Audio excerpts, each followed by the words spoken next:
In this series of photos, we're going to look at how the camera responds when shooting in aperture priority mode.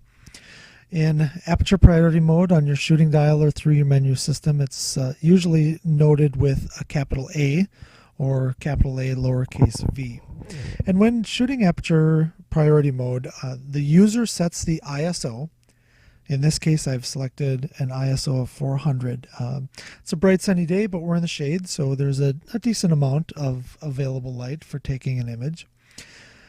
Also, the user selects the aperture, and the camera corresponds by selecting the shutter speed that it should shoot at.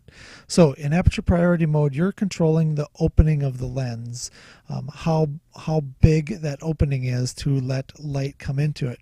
And the camera is determining how long it'll keep that shutter open to let that light come in and make contact with the sensor.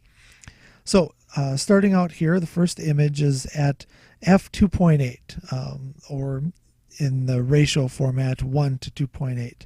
And this is the largest aperture that I have available on my camera for this lens. Remember, different lenses have different maximum apertures, most commonly about f3.5 or f2.8. So f2.8, at f2.8, the camera is using 1/180th of a second for a shutter speed. If we go to f4.5, so the aperture is closing down a little bit, even though the number is getting larger, that lens opening is actually getting smaller. And you'll notice that with the smaller lens opening, the shutter speed has to be a little bit slower to allow the light to make contact with that sensor for a longer period of time, since it's coming through a smaller opening. If we go up to f5.6, the shutter speed is getting even slower, 1/45th of a second. And at this point, I need to use a tripod. I won't be able to hold my camera still enough to take an image without there being some motion blur corresponding with that.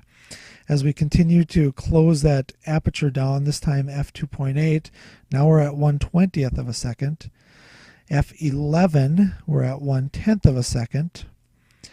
f16 at 1/6th of a second, and at f22, the smallest opening for this particular lens, we're at 3/10ths of a second. So you can see the way that the camera needs to keep that shutter open longer, the smaller the hole gets on the aperture.